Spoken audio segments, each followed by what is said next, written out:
आता आपण बघणार आहोत next point, frequency.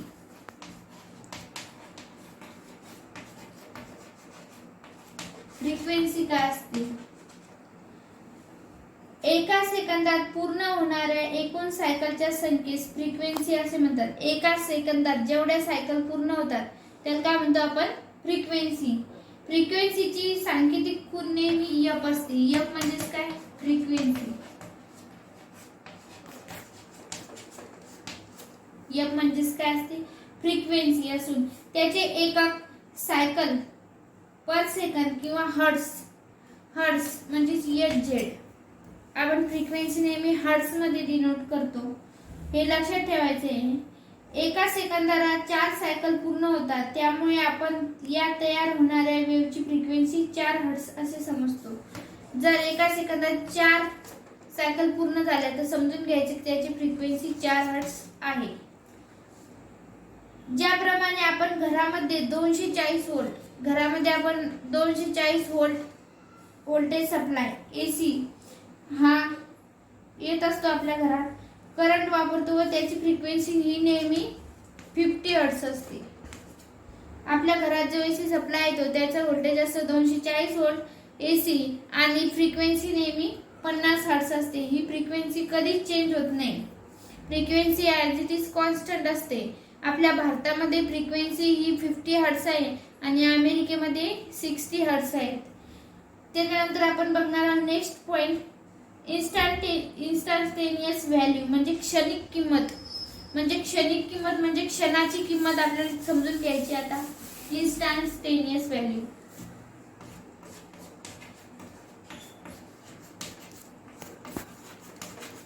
Instantaneous value कशी असते ते बघायचे. तर डायग्राम मध्ये दाखवल्याप्रमाणे हा 0 पॉइंट, ही पॉझिटिव्ह सायकल आणि ही निगेटिव्ह. हा टाइमासोबत ही आहे 0,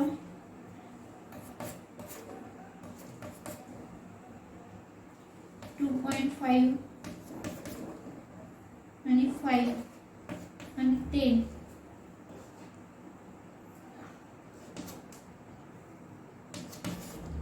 -11, 12, 15, -10, -5.9, -3.1 आणि 0, 3.1 पॉझिटिव्ह, 7.07 पॉझिटिव्ह, नंतर परत 10. आता बघायचे आपल्याला एसी करंट पद्धतीत.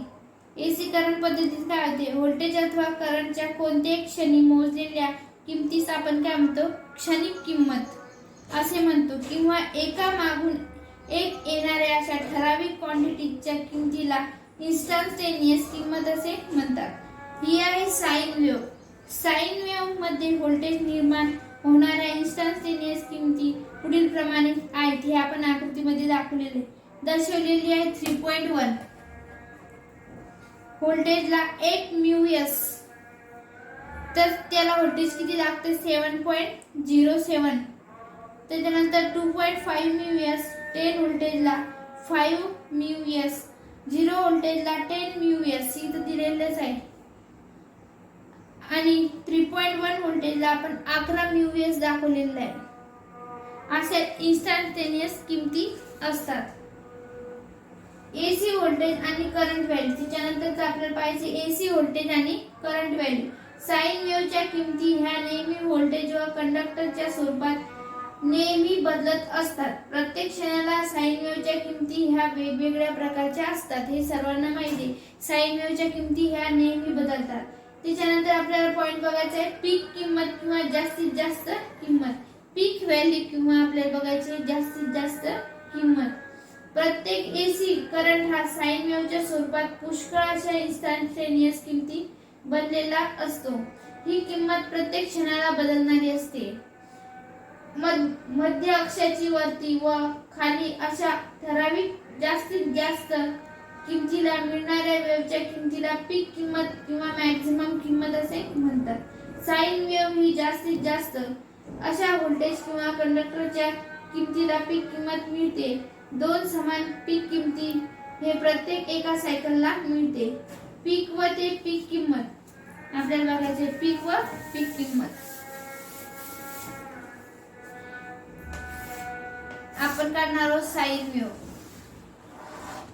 ही झाली साइन वेव्ह. हे 0 हे पॉझिटिव्ह आणि ही आहे निगेटिव्ह आणि हा आपला टाइम दिसत आहे डायग्राम मध्ये.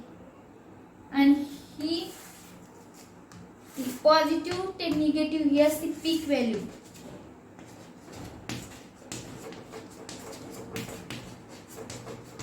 पीक व्हॅल्यू साइन वेव्ह मधील पीक ते पीक किंमत ही एका पीक पासून ते दुसऱ्या पीक. साइन वेव्ह मध्ये काय पीक ते पीक किंमत म्हणजे हा एक पीक आहे आणि हा दुसरा पीक आहे.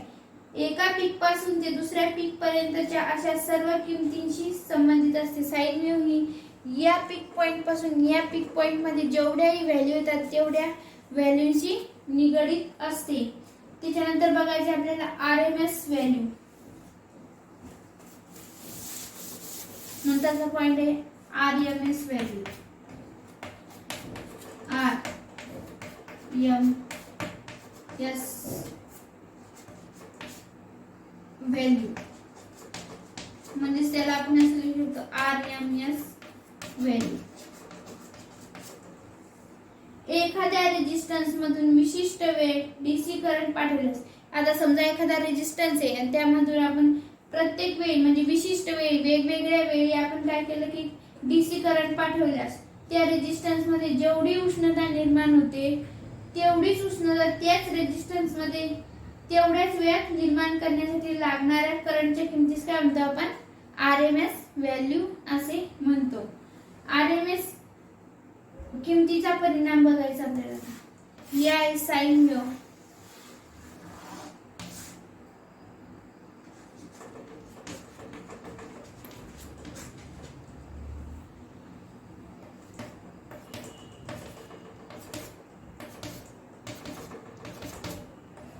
I1, I2, I3, I4, I5, I6, I7 आणि I8.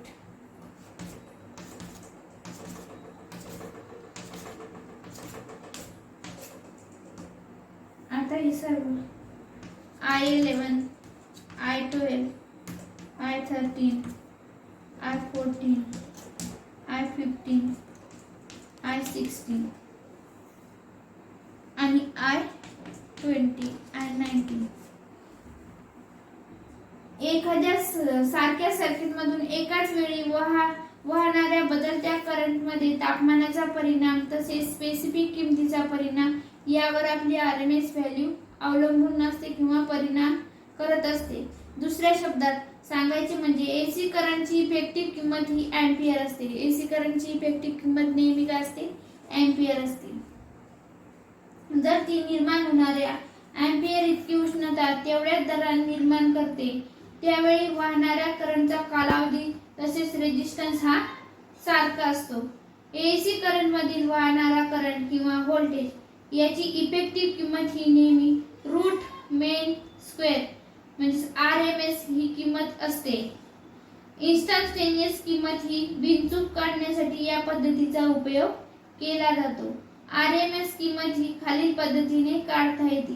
समान कालावधीनुसार निर्माण होणाऱ्या एसी करंट मधील एका सायकल वरून इन्स्टंटेनियस किंमत काढली जाते. या प्रत्येक किमतीची सरासरी वर्ग त्याचे वर्गमूळ म्हणजेच आरएमएस होय.